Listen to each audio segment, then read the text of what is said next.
안녕하세요. 사연 읽어주는 남녀입니다. 오늘도 와주셔서 감사드리며 그럼 오늘의 사연 바로 시작하겠습니다. 저는 두 아이를 키우는 엄마이며 동시에 인테리어 회사를 운영하는 사업가이기도 합니다. 13살 딸과 10살 아들을 보며 저는 늘 다짐했어요. 이 아이들에게 든든한 엄마가 되어주겠다고요. 그래서 밤낮 없이 일했습니다. 거래처를 뛰어다니고 현장을 챙기고 직원들을 관리했습니다. 힘들었지만 보람도 있었죠. 제 손으로 일군 회사가 자랑스러웠어요. 하지만 그 모든 것이 한순간에 무너질 줄은 꿈에도 몰랐습니다. 저에게는 초등학교 때부터 함께한 절친이 있었습니다. 이름은 미나였어요. 초등학교, 중학교, 고등학교까지 같은 반은 아니었지만 늘 붙어 다녔죠. 미나와 저는 서로를 너무 잘 알았어요. 어떤 비밀도 숨김없이 나눴습니다. 그렇게 우정을 쌓아온 세월이 30년이 넘었죠. 저는 사교적인 성격이었어요. 추진력도 있었습니다. 그래서 인테리어 사업을 시작했어요. 미나는 부동산 중개업소를 운영했습니다. 둘 다 자영업자로 바쁘게 살았죠. 그래도 시간 날 때마다 만나 수다를 떨었어요. 사실 미나와 저 사이에는 묘한 추억이 하나 있었습니다. 고등학교 시절이었어요. 저희 둘은 같은 후배 남학생을 짝사랑했었죠. 그 남학생은 축구부였어요. 키도 크고 웃는 모습이 참 멋있었습니다. 미나와 저는 서로 그 후배를 좋아한다는 걸 알았어요. 그래도 우정에 금이 가진 않았죠. 오히려 둘이서 그 얘기를 하며 깔깔거렸습니다. 야, 근데 솔직히 내가 더 예뻐서 내가 고백하면 나랑 사귈 것 같지 않아? 무슨 소리야. 내가 훨씬 밝고 활발해서 남자애들이 나 더 좋아한다고. 에이, 꿈 깨. 내가 키도 너보다 크잖아. 그렇게 농담처럼 다투다가도 결국 둘 다 고백은 못했습니다. 그냥 멀리서 바라보기만 했죠. 졸업과 함께 그 후배와도 연락이 끊겼어요. 그러다가 그 후배와 우연히 재회했습니다. 친구 결혼식에서였어요. 후배는 저를 기억하고 있었죠. 반갑게 인사를 건네며 연락처를 물었습니다. 저는 바로 미나에게 전화를 걸었어요. 야, 미나야, 너 절대 못 믿을걸? 오늘 결혼식에서 그 후배 만났어. 우리가 좋아하던 그 후배. 헐, 진짜? 어떻게 됐어? 연락처는 땄어? 응, 연락처 받았어. 근데 엄청 떨렸어. 얼굴은 예전보다 더 잘생겼더라. 와, 대박. 그럼 이제 연락하고 만나보는 거야? 일단 밥이나 먹자고 할까봐. 당연하지. 야, 이번엔 꼭 잡아. 고등학교 때 못다한 사랑 지금이라도 해. 그렇게 다시 만나기 시작했고 자연스럽게 연애로 이어졌어요. 1년 만에 저희는 결혼을 했습니다. 미나는 제 결혼을 진심으로 축하해줬습니다. 그리고 얼마 지나지 않아 미나도 결혼을 했어요. 신랑은 건설회사 직원이었습니다. 성실하고 착한 사람이라고 미나가 자랑했죠. 자연스럽게 저희 부부와 미나 부부는 함께 어울리게 되었습니다. 주말이면 부부 동반으로 여행도 다녔어요. 아이들도 비슷한 또래여서 가족 모임도 자주 가졌죠. 저는 정말 행복했습니다.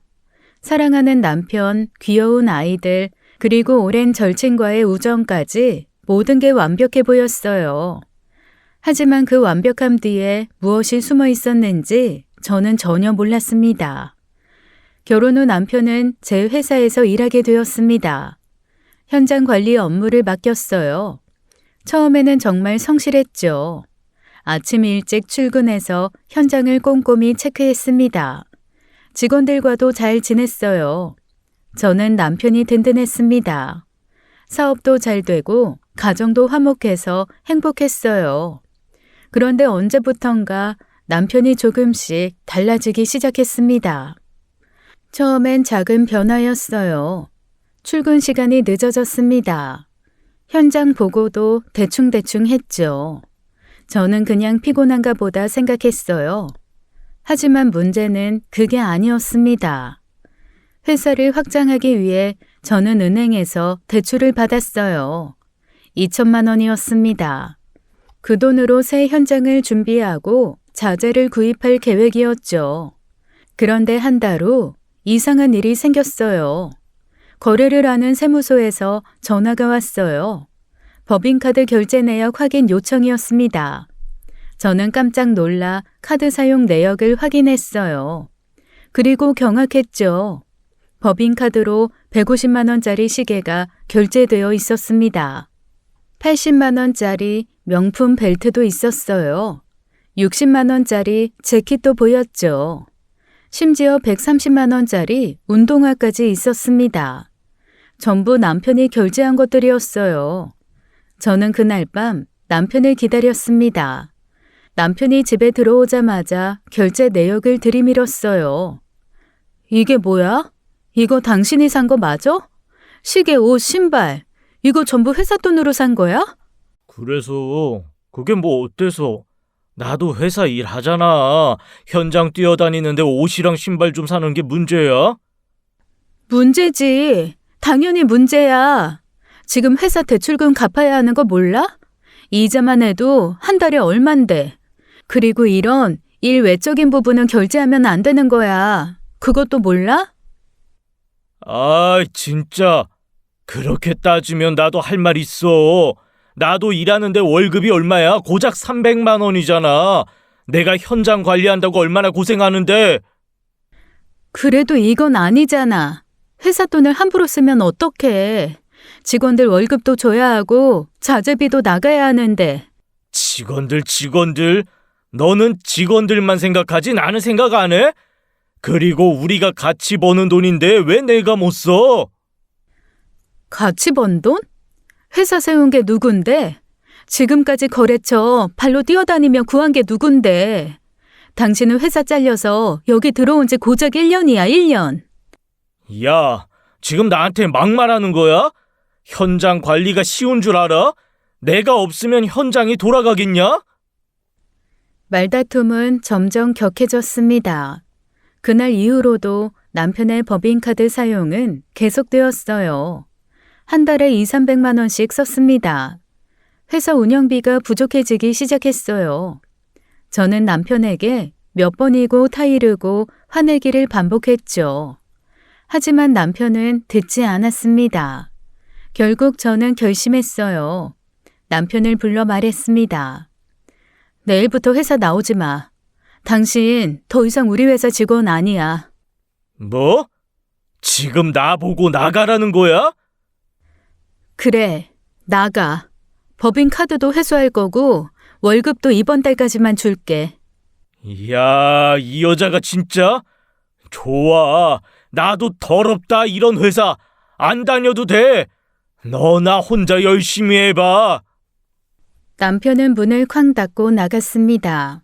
저는 그 자리에 주저앉아 한참을 울었어요. 결혼이 이렇게 무너질 줄은 몰랐습니다. 남편을 내보낸 후 회사 상황은 더욱 악화되었어요. 대출이자가 매달 밀려왔어요. 남편이 쓴 법인카드 값도 갚아야 했죠. 회사 통장을 열어보니 잔액이 거의 바닥이었습니다. 가장 큰 문제는 직원들 월급이었어요. 5명의 직원이 있었습니다. 한 달 월급이 1,000만 원이 넘게 필요했죠. 하지만 회사 통장에는 600만 원밖에 없었어요. 저는 고민 끝에 개인 통장을 열었습니다. 아이들 학원비로 모아둔 돈이 있었어요. 400만 원을 꺼내 회사 통장에 넣었죠.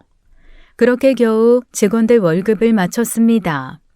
집에 돌아온 저는 식탁에 주저앉았어요. 남편이 거실 소파에 누워 텔레비전을 보고 있었습니다. 저는 지친 목소리로 말했어요. 이번 달 직원들 월급 내 개인 돈으로 메웠어. 학원비 통장 털었어.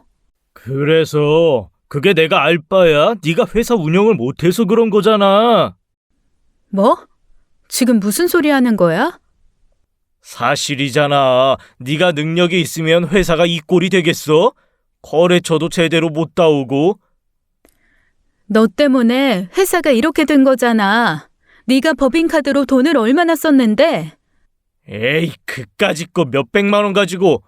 진짜 문제는 네 경영 능력이야. 인정해. 저는 더 이상 말할 기력이 없었습니다. 방으로 들어가 문을 닫았어요. 다음 날부터 저는 미친 듯이 일했습니다. 아침 6시에 일어나 거래처에 전화를 돌렸어요. 낮에는 현장을 뛰어다녔습니다.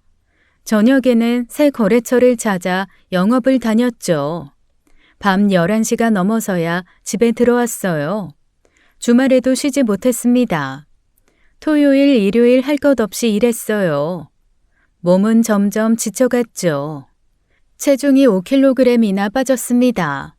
거울을 보니 눈 밑에 다크서클이 진하게 내려앉아 있었어요. 어느 날 저녁 현장에서 돌아와 소파에 쓰러졌습니다. 온몸에 힘이 하나도 없었어요. 눈을 감으니 눈물이 주르르 흘러내렸죠. 그때 큰딸 서아가 제 옆에 조용히 앉았습니다. 서아는 제 손을 꼭 잡았어요. 엄마, 괜찮아? 저는 고개를 끄덕이며 애써 웃었습니다. 엄마 괜찮아. 그냥 좀 피곤해서 그래. 엄마 요즘 너무 힘들어 보여. 얼굴도 많이 여윈 것 같고 나 걱정돼. 미안해 서아야. 엄마가 요즘 일이 좀 많아서. 엄마는 항상 우리 걱정만 하잖아. 근데 엄마도 힘들 텐데. 엄마 너무 무리하지 마. 나도 이제 곧 중학생이야. 엄마 힘들면 나한테 말해도 돼. 서하의 말을 듣는 순간 눈물이 터졌습니다.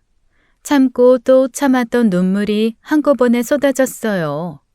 서하는 저를 꼭 안아줬죠. 엄마, 울어도 돼. 괜찮아. 내가 옆에 있을게. 저는 딸의 품에 안겨 한참을 울었습니다. 이렇게 어린 딸이 엄마를 위로해 주다니요. 미안하면서도 고마웠어요. 하지만 눈물을 닦고 다시 일어서야 했습니다. 아이들을 위해서라도 이 위기를 넘겨야 했어요. 저는 다시 힘을 내기로 다짐했죠. 그리고 다음 날 아침 또다시 거래처를 찾아 나섰습니다. 그렇게 악착같이 일하던 어느 날이었습니다. 건물주에게서 연락이 왔어요. 심장이 철렁 내려앉았죠. 건물주는 재건축을 한다며 계약 해지를 통보했습니다. 나가달라는 것이었어요. 저는 막막했습니다. 회사 상황도 어려운데 사무실까지 옮겨야 하다니요. 하지만 어쩔 도리가 없었어요. 새 사무실을 구해야 했습니다. 저는 고민 끝에 미나에게 전화를 걸었죠. 미나야, 나 좀 도와줄 수 있어? 무슨 일인데? 목소리가 왜 그래? 건물주가 재건축한다고 나가래. 나 사무실 옮겨야 돼. 헐, 진짜? 그럼 지금 급한 거네? 어떤 조건으로 찾아? 있잖아. 솔직히 말하면 지금 회사 상황이 안 좋아. 남편이랑 문제도 있고. 그래서 월세 부담을 최대한 줄이고 싶어. 아, 그렇구나. 많이 힘들겠다. 걱정 마. 내가 좋은 데 찾아줄게. 우리 친구 아니야. 미나의 다정한 목소리에 눈시울이 뜨거워졌습니다. 역시 오랜 친구는 달랐어요. 제 사정을 이해해 주는 것만으로도 위로가 되었죠. 며칠 후 미나에게서 연락이 왔습니다. 서연아, 딱 좋은 매물 나왔어. 한번 볼래? 정말? 조건이 어떤데? 보증금은 좀 있어. 5천만 원인데 대신 월세가 엄청 저렴해. 80만 원이야. 저는 잠시 계산을 해봤습니다.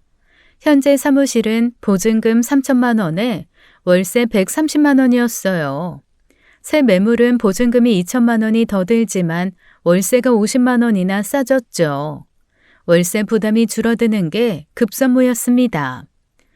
보증금은 어떻게든 마련해 볼게. 월세가 저렴한 게 지금은 더 중요해. 그럼 내일 한번 보러 갈래? 위치도 괜찮아. 접근성도 좋고. 그래, 내일 시간 돼. 고마워, 미나야. 에이, 뭘. 우리 사이에 고맙긴. 내가 도와줘야지. 다음날 미나와 함께 매물을 보러 갔습니다. 위치는 정말 괜찮았어요. 건물도 깔끔했죠. 사무실 내부도 이전에 사용하던 사무실보다 인테리어가 더 좋았습니다. 어때? 괜찮지? 여기 건물주가 원래 까다로운데 내가 잘 말해서 월세 낮춰놨어. 좋은 것 같아. 여기로 결정할게. 오케이. 그럼 계약서 준비할게. 아참, 너니까 중개 수수료도 깎아줄게. 원래 100만 원인데 그냥 기름값 10만 원만 받을게. 진짜? 고마워, 미나야. 너 아니었으면 어쩔 뻔했어. 뭘 그래. 우리가 몇 년 친구인데. 힘들 때 서로 도와야지. 미나는 환하게 웃으며 제 어깨를 다독여줬어요. 저는 정말 다행이라고 생각했습니다. 이렇게 어려운 시기에 미나 같은 친구가 있다는 게 감사했어요. 일주일 후 계약이 완료되었습니다. 계약 완료. 다음 달부터 여기서 일하면 되는 거야. 힘내, 서연아. 이제 월세 부담 줄었으니까 조금씩 나아질 거야. 고마워. 정말 네가 없었으면 큰일 날 뻔했어. 에이, 또 그래. 앞으로도 힘들면 언제든지 말해. 내가 도와줄게. 저는 미나의 손을 꼭 잡았습니다. 오랜 친구의 따뜻한 마음이 정말 고마웠어요. 이 친구만은 끝까지 제 편이구나 싶었죠. 사무실 이전 준비를 하며 저는 조금씩 희망을 품었습니다.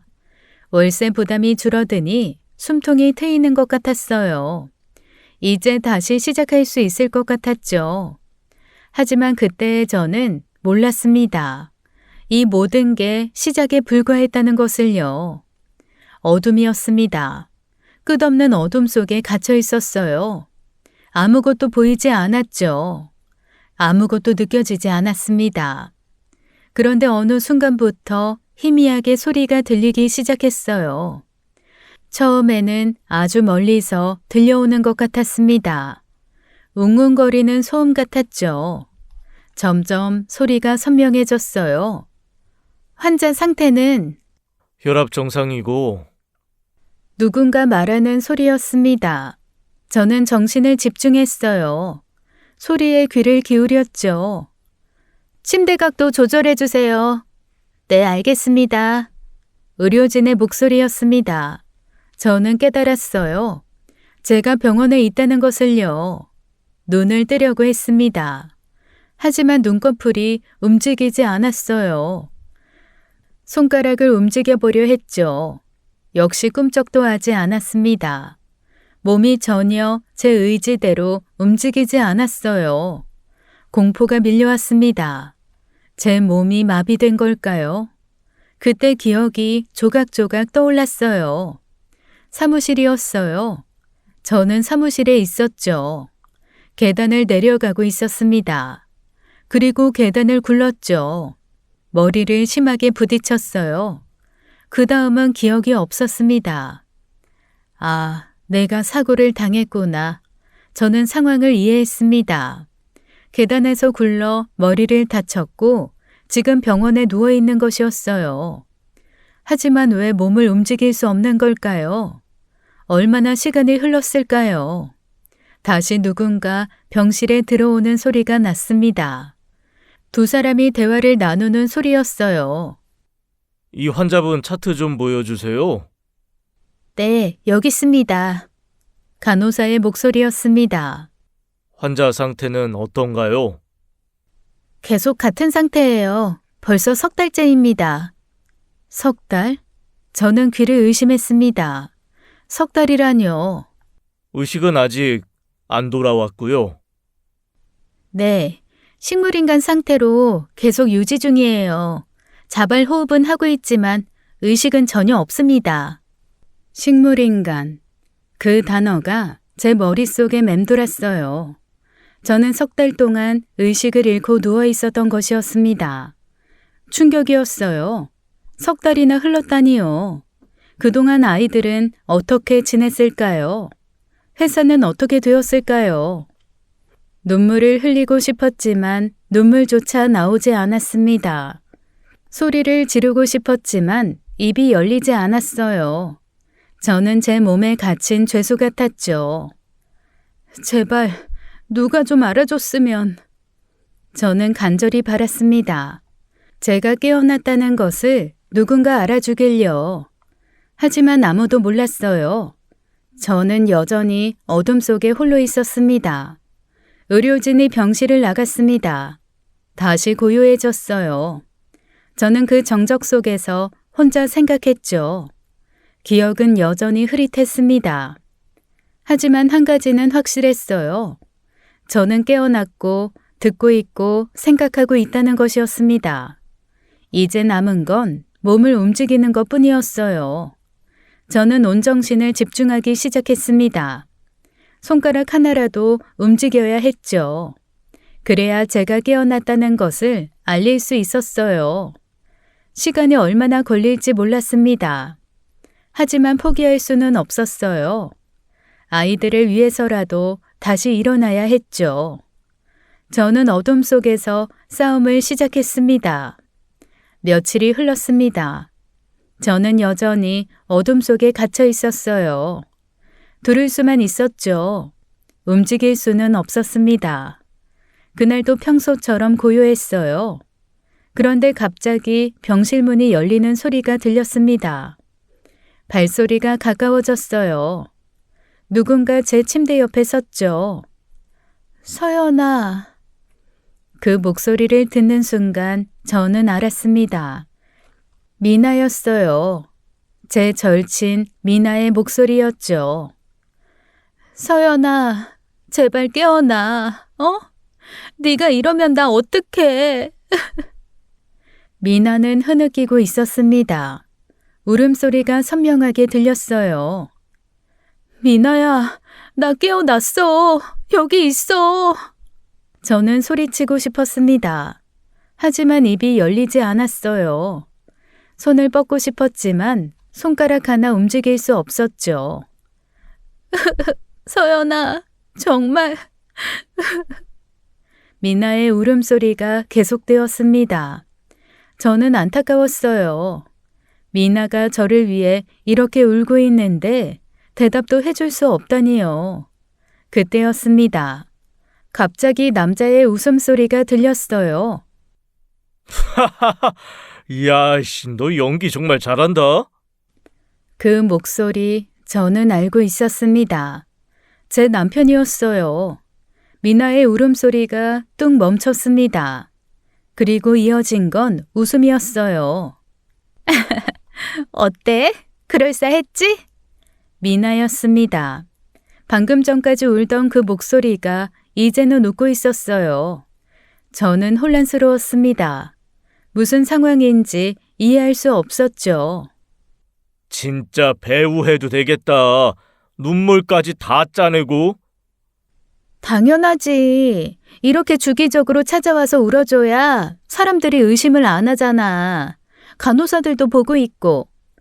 맞아. 슬픈 절친 연기 완벽했어. 그래도 힘들긴 해. 매번 와서 이러는 것도 일이야. 제 심장이 얼어붙는 것 같았습니다. 연기라뇨. 미나가 우는 척 연기를 한 거였나요? 조금만 참아. 어차피 얼마 안 남았어.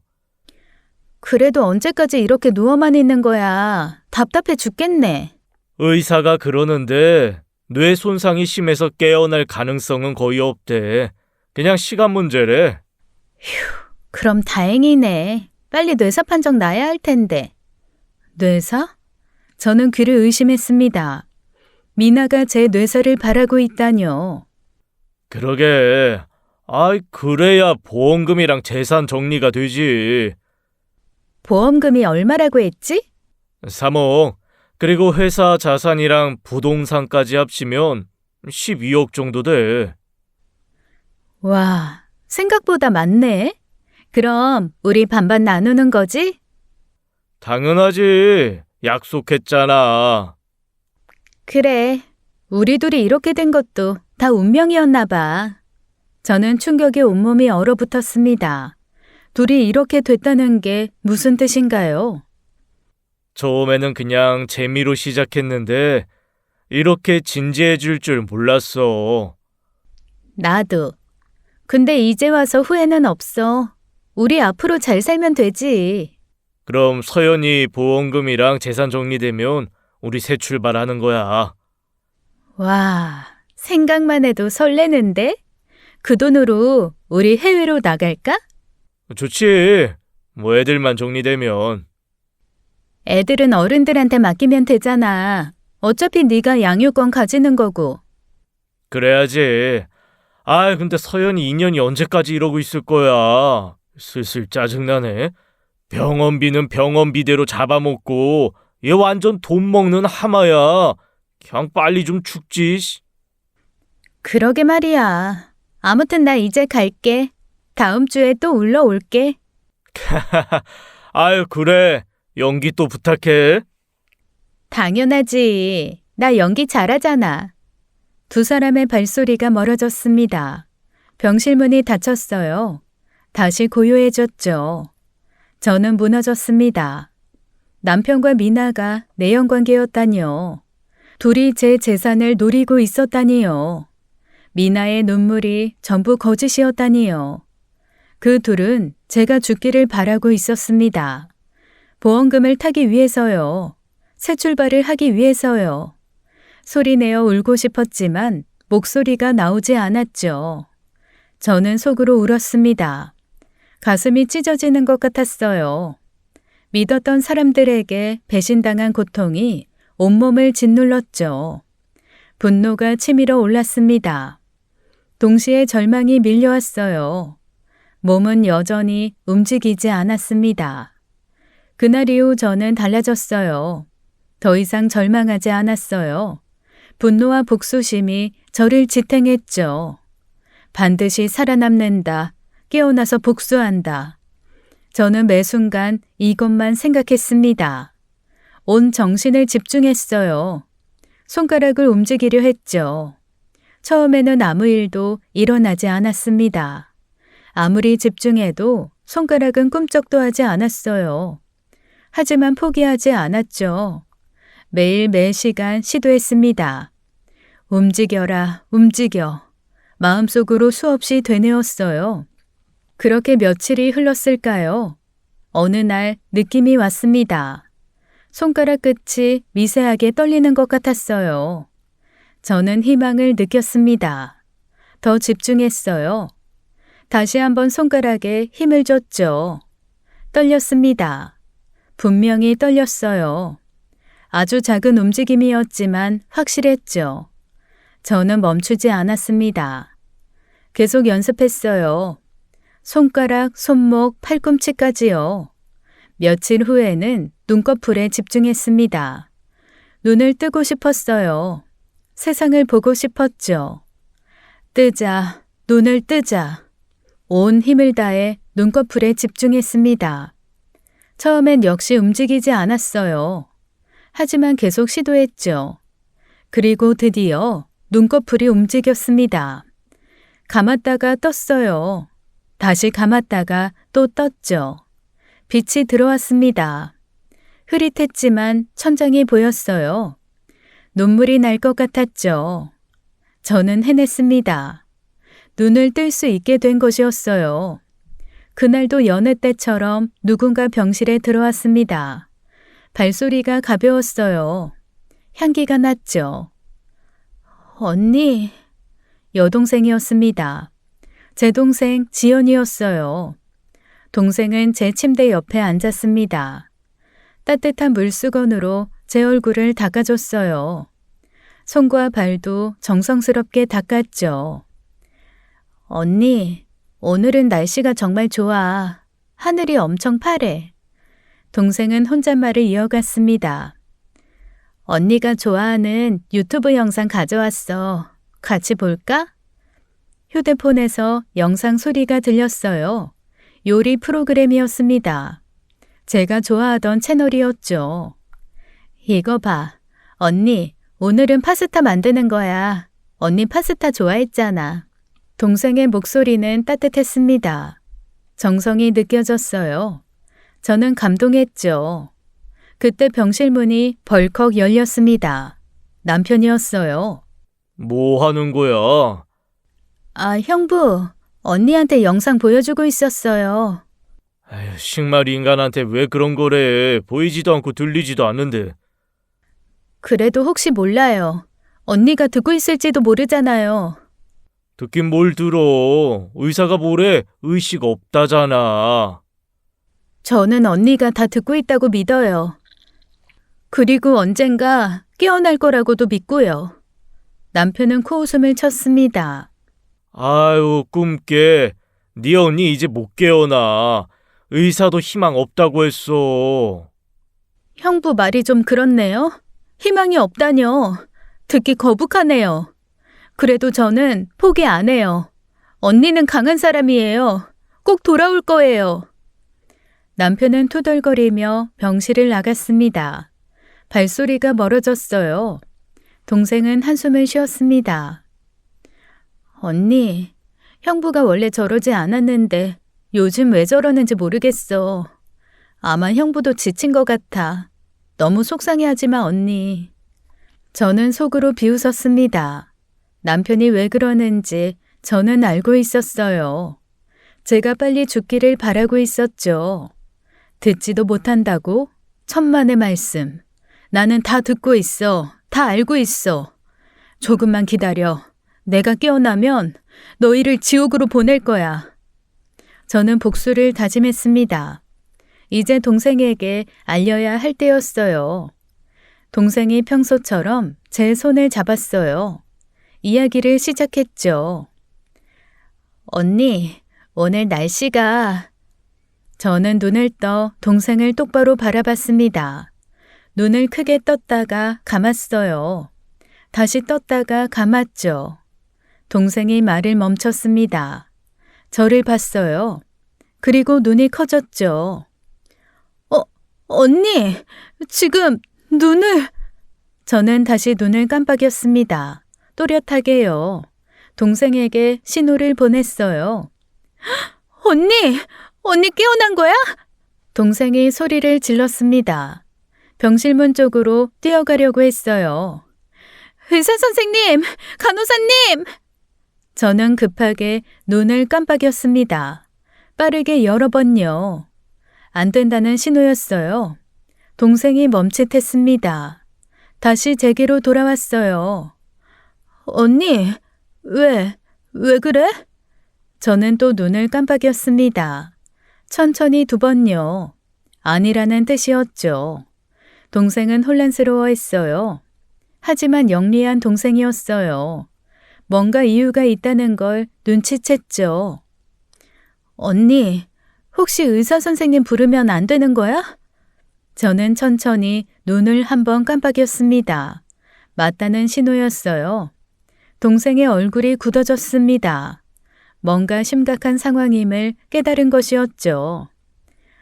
알았어, 언니. 일단 안 부를게. 근데 언니가 나한테 뭔가 말하고 싶은 거지?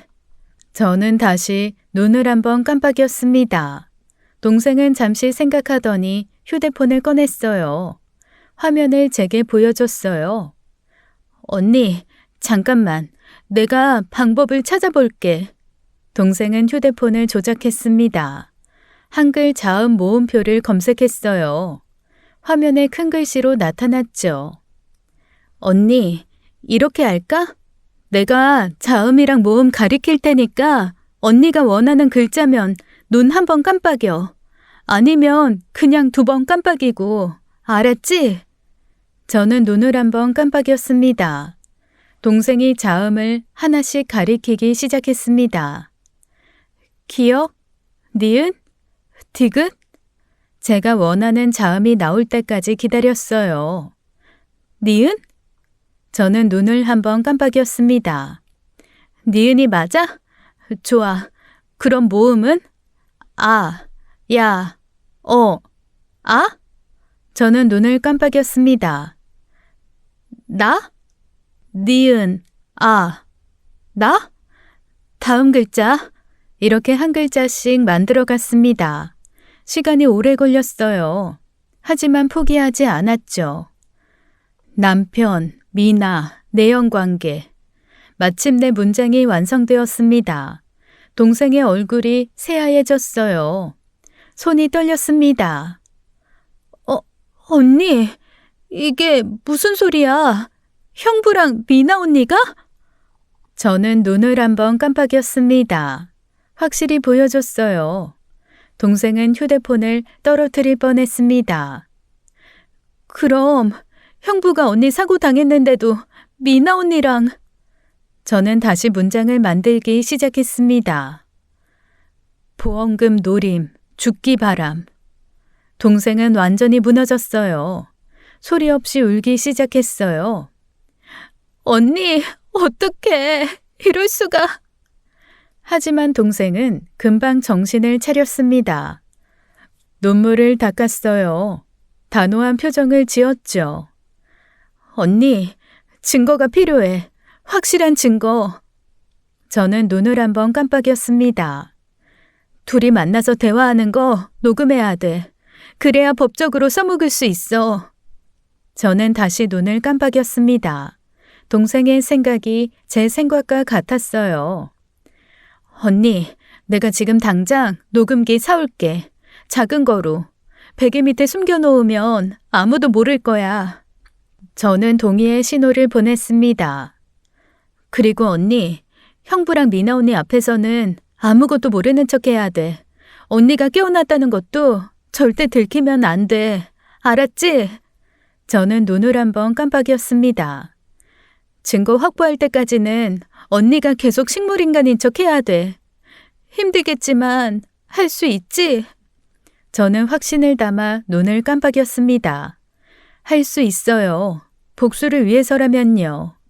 동생은 제 손을 꼭 잡았습니다. 언니, 걱정 마. 내가 도와줄게. 우리 꼭 저 나쁜 놈들 혼내주자. 약속해. 저는 눈빛으로 감사를 전했습니다. 동생이 있어서 다행이었어요. 혼자였다면 어떻게 했을까요? 그럼 나 지금 나가서 녹음기 사올게. 금방 올게. 그동안 언니는 아무 일 없는 척하고 있어. 누가 와도 눈 감고 있고. 저는 알았다는 신호를 보냈습니다. 동생은 서둘러 병실을 나갔어요. 1시간쯤 지나 다시 돌아왔죠. 작은 녹음기를 가져왔습니다. 언니, 이거 봐. 동전만한 크기야. 베개 밑에 숨겨놓으면 절대 안 보여. 동생은 조심스럽게 제 베개를 들었습니다. 녹음기를 안쪽 깊숙이 숨겼어요. 다시 베개를 제자리에 놓았죠. 완벽해. 이제 저 나쁜 놈들 오기만 기다리면 돼. 언니, 조금만 참아. 곧 끝날 거야. 우리가 이길 거야. 저는 눈을 깜빡이며 대답했습니다. 그래요. 우리가 이길 거예요. 반드시요. 이틀이 지났어요. 저는 긴장한 채로 누워 있었어요. 눈을 감고 식물인간처럼 가만히 있었죠. 그때 병실 문이 열렸습니다. 두 사람의 발소리가 들렸어요. 남편과 미나였습니다. 소연아. 미나가 울먹이는 소리를 냈습니다. 제 침대 옆으로 다가왔어요. 여보, 제발 깨어나줘. 남편도 목이 메인 목소리로 말했습니다. 둘은 제 손을 꼭 잡았어요. 그때 간호사가 병실에 들어왔습니다. 보호자분들 계시네요. 환자분 상태 확인하러 왔어요. 네, 저희 계속 여기 있을게요. 미나의 목소리는 떨리고 있었습니다. 완벽한 연기였어요. 간호사가 제 상태를 체크하고 나갔습니다. 잠시 후 의사도 들렀다가 나갔어요. 병실이 조용해졌습니다. 더 이상 아무도 없었죠. 그 순간 미나의 울음소리가 뚝 끊겼습니다. 드디어 갔네. 목 아파 뒤지는 줄 알았네. 연기하느라 고생했어. 근데 진짜 너 배우 해도 되겠다.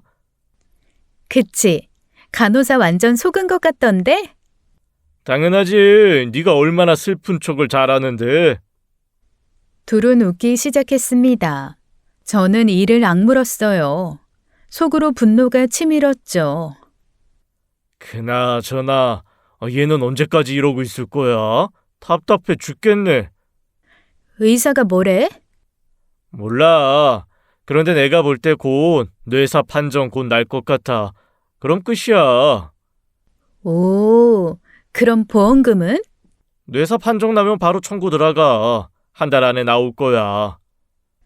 와, 빨리 그날이 왔으면 좋겠다. 기다리는 것도 지겨워. 차라리 산소호흡기 빼버릴까? 그럼 더 빨리 끝날 텐데. 야, 그건 진짜 위험해. CCTV 있으면 어떡해? 농담이야, 농담. 그래도 생각은 해봤잖아. 인정. 나도 한두 번은 생각했지. 둘은 낄낄거리며 웃었습니다. 저는 소름이 돋았어요. 이 사람들이 정말 제 남편과 절친이었을까요?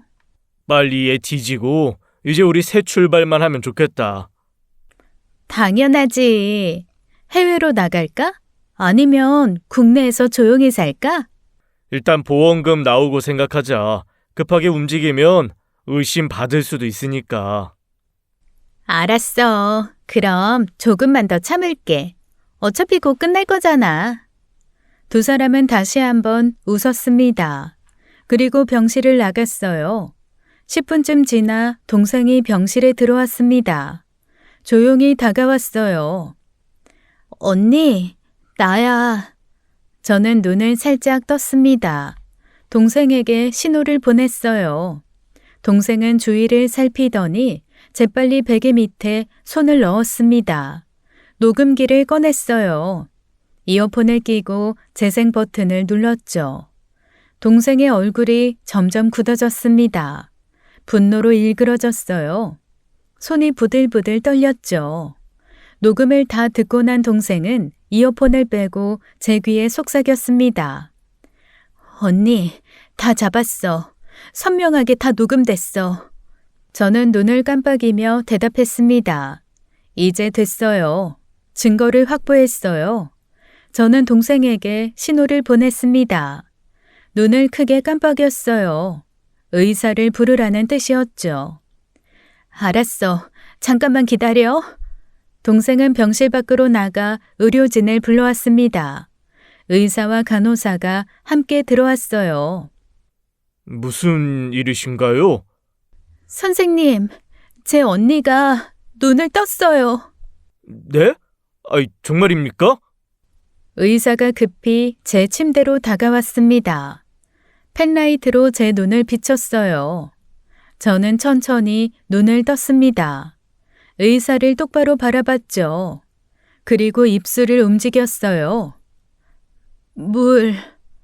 목소리가 나왔습니다. 작고 갈라진 목소리였지만 분명히 들렸어요. 세상에.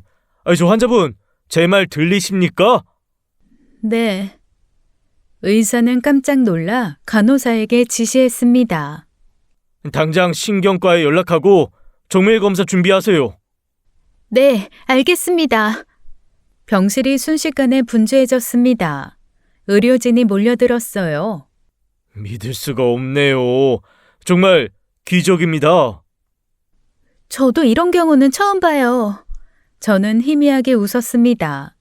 소식이 퍼지자 가장 먼저 친정 부모님이 달려오셨어요. 소연아, 우리 딸. 어머니는 제 손을 잡고 울었습니다. 아버지도 눈시울을 붉히셨어요. 정말 다행이다, 딸아. 고생했구나. 저는 부모님께 미안했습니다. 얼마나 걱정하셨을까요? 그때 병실 문이 다시 열렸습니다. 남편과 미나가 들어왔어요. 여보, 깨어났다며? 정말이야? 서연아! 오마이갓! 진짜 깨어난 거야? 둘은 놀란 표정으로 달려왔습니다. 하지만 저는 알았어요. 그들의 얼굴에 드리운 당황함을요. 남편의 눈빛은 흔들리고 있었습니다. 미나의 입꼬리도 미세하게 떨렸어요. 기쁨이 아니라 짜증이 역력했죠. 정말 다행이야. 아니, 나 얼마나 걱정했는지 몰라. 맞아, 서연아. 우리 정말 매일 기도했어. 네가 깨어나길. 저는 그들을 바라봤습니다. 아무 말도 하지 않았어요. 그저 미소만 지었죠. 남편은 어색하게 제 손을 잡았습니다. 미나도 억지로 밝은 표정을 지었어요. 하지만 눈은 웃지 않았습니다. 그날 밤 부모님과 남편이 모두 돌아간 후였습니다. 동생만 병실에 남았어요. 동생은 제 곁에 바짝 다가와 속삭였습니다. 언니, 이제 다 말해. 지금 당장 이혼 소송 걸자. 녹음 파일 있잖아. 저는 고개를 저었습니다. 아직이에요. 왜? 증거도 있는데 왜 참아? 아직 안 돼. 제 목소리는 여전히 약했습니다.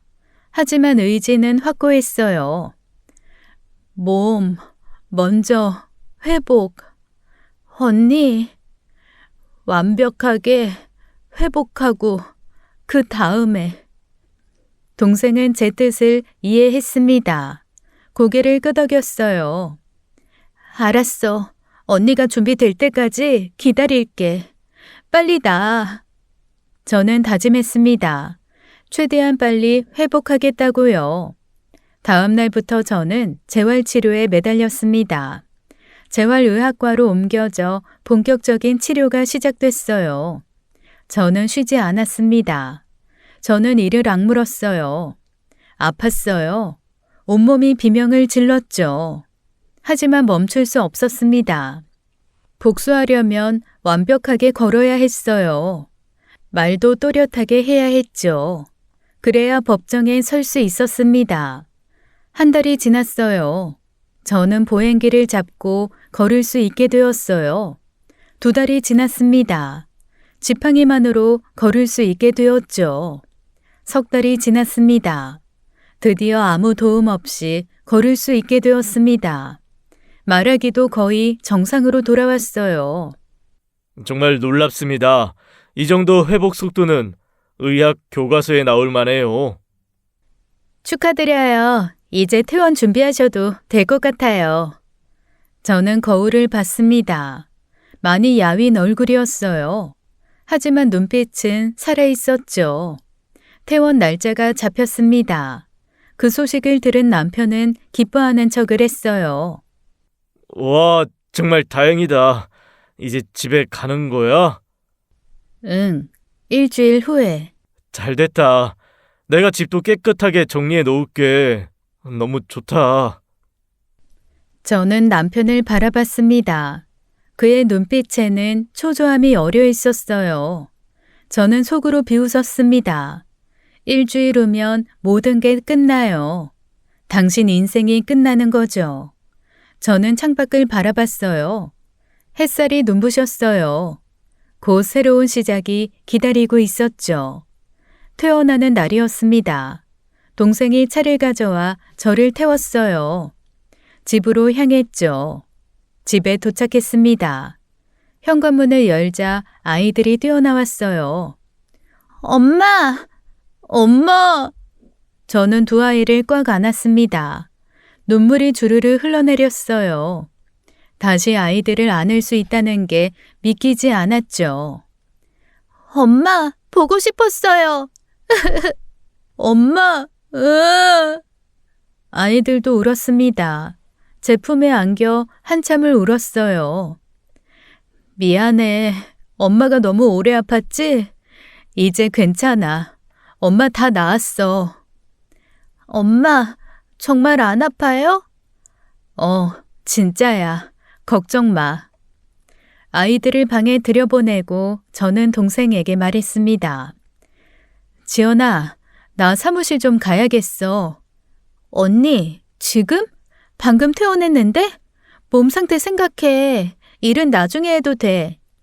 일하러 가는 거 아니야. 남편 지옥에 보낼 증거 찾으러 가는 거야.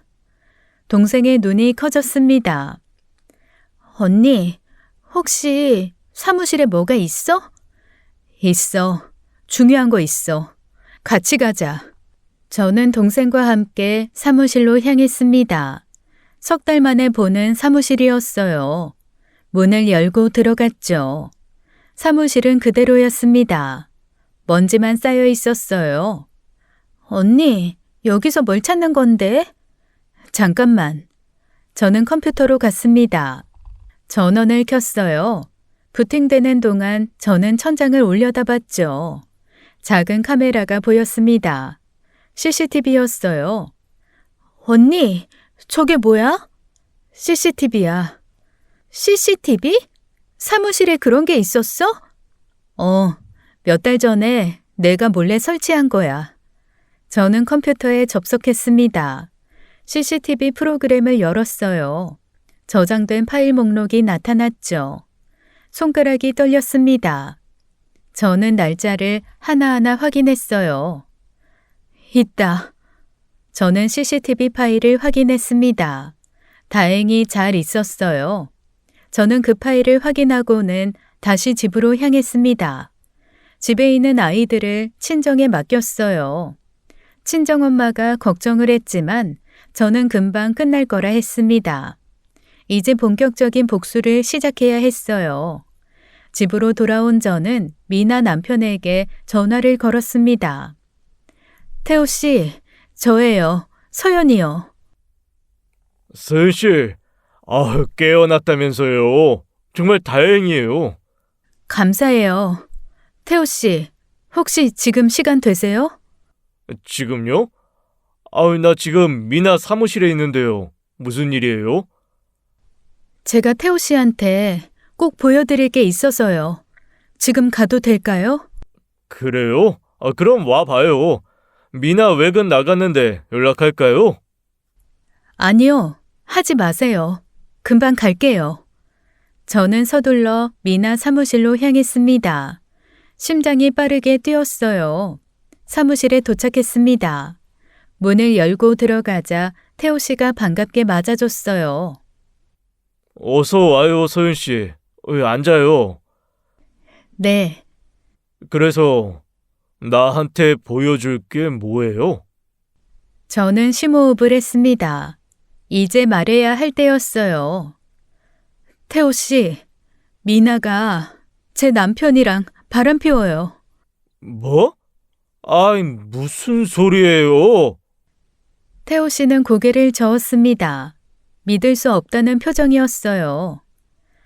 증거가 있어요. 들어보세요. 저는 휴대폰을 꺼내 녹음 파일을 재생했습니다. 제가 식물인간으로 병원에 있는 동안 남편과 미나가 제 병실에서 떠들어댄 그 개소리들이 흘러나왔죠. 녹음 재생이 끝나고 태호 씨는 주먹을 불끈 쥐었어요. 이 미친년이, 이 개자식이. 태호 씨는 책상을 쾅 쳤습니다. 당장 죽여버리고 싶네. 태호 씨의 얼굴은 분노로 일그러졌어요. 태호 씨는 휴대폰을 꺼내 전화를 걸었어요. 민수 씨, 나 태호예요. 미나 사무실로 지금 당장 와봐요.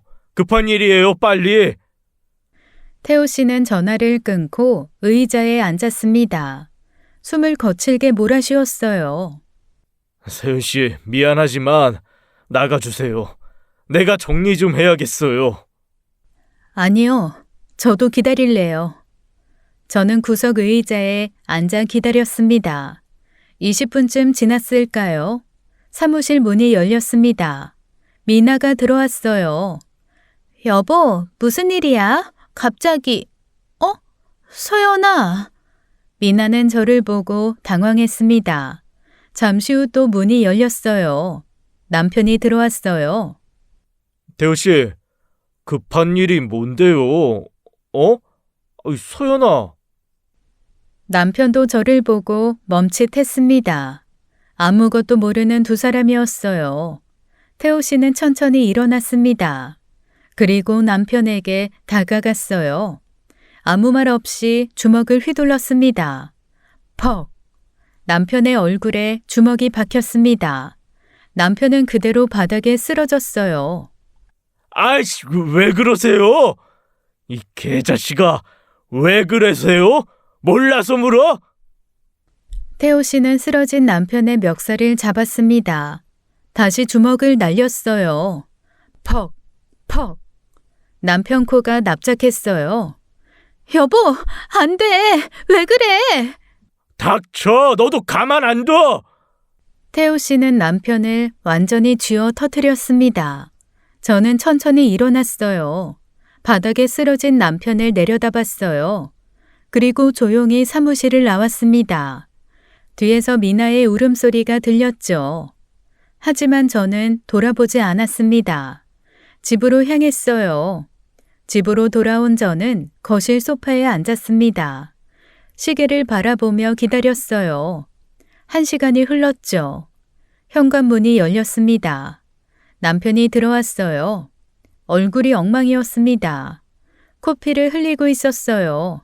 입술이 찢어져 있었죠. 얼굴 여기저기에 멍이 들어 있었습니다. 태호 씨에게 제대로 맞은 것이었어요. 남편은 화장실로 달려갔습니다. 물로 얼굴을 씻었어요.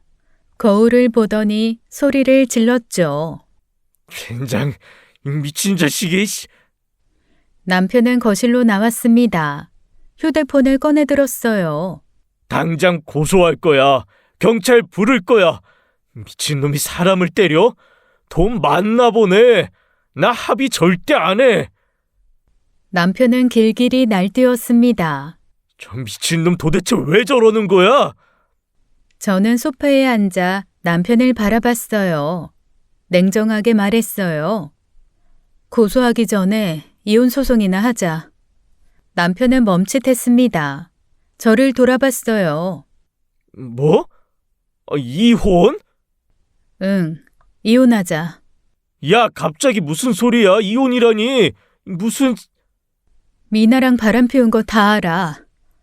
남편의 얼굴이 굳었습니다. 뭐? 무슨 소리야? 미나랑 네가 내연 관계라는 거 내가 다 안다고. 아니야, 오해야.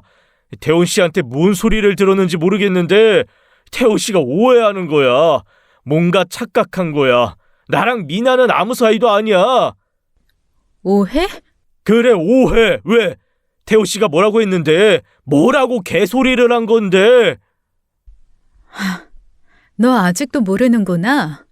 태호 씨가 오해를 한 게 아니라 태호 씨한테 외도 증거 보여준 게 바로 나야, 등신아.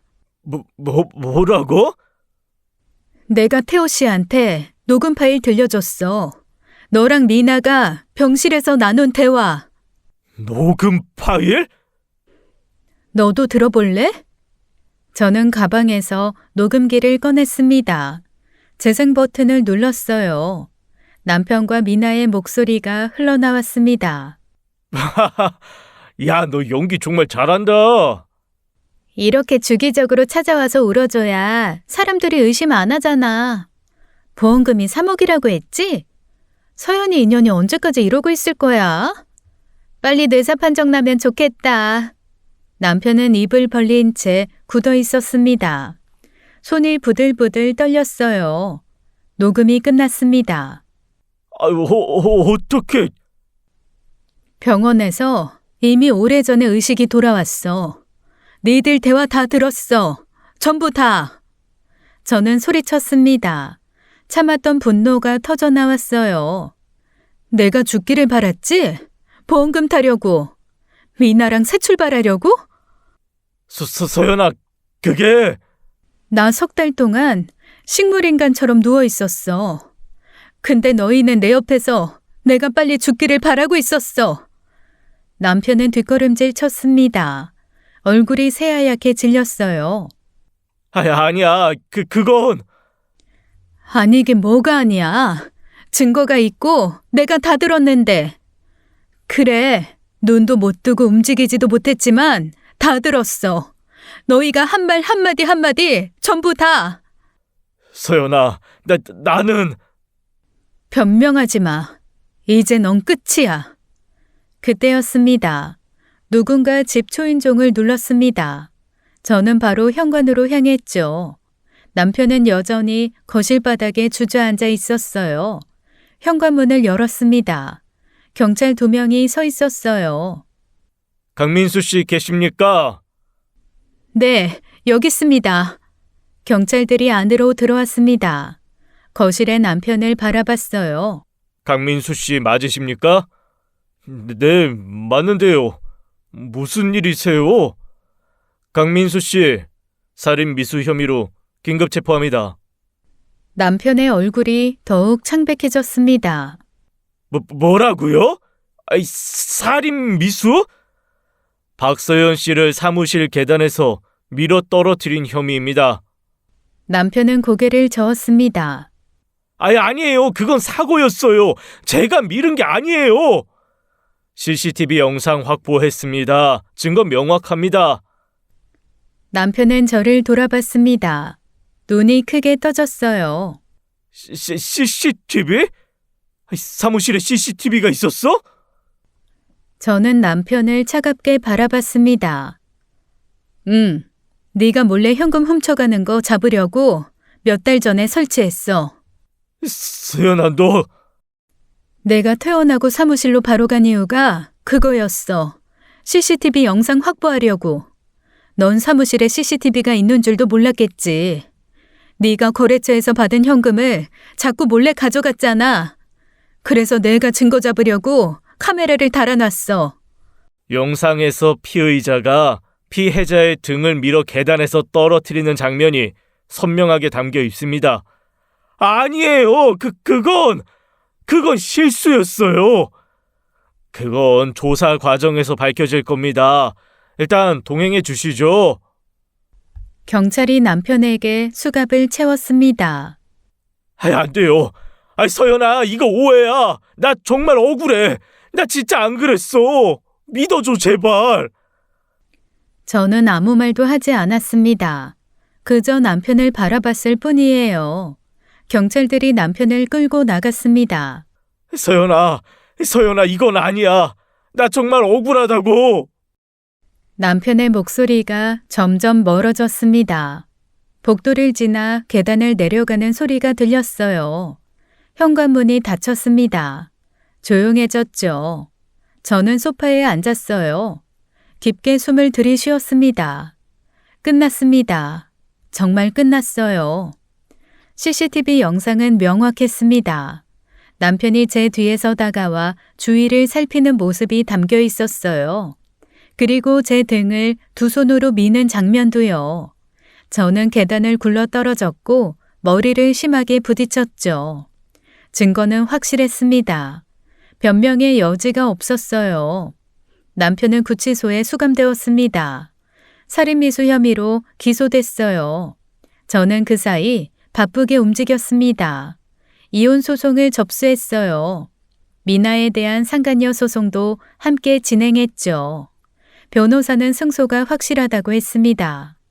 증거가 너무 명확했어요. 녹음 파일과 CCTV 영상이 있었으니까요. 6개월 후 이혼 소송 판결이 났습니다. 저는 승소했어요. 법원은 모든 것을 인정해 주었습니다. 2 아이의 양육권은 당연히 제 것이 되었어요. 재산 분할도 전액 제가 가져갔죠. 남편의 잘못이 명백했기 때문이었습니다. 위자료도 인정됐어요. 적지 않은 금액이었습니다. 상간녀 소송도 승소했습니다. 미나는 저에게 위자료를 지급해야 했어요. 미나 인생도 무너졌죠. 태호 씨도 미나에게 이혼 소송을 걸었습니다. 당연한 수순이었어요. 미나는 모든 것을 잃었죠. 남편의 재판도 끝이 났습니다. 살인미수 혐의가 인정되었어요. CCTV 영상은 결정적인 증거였죠. 판사는 징역 7년을 선고했습니다. 남편은 교도소로 갔어요. 모든 것이 정리되었습니다.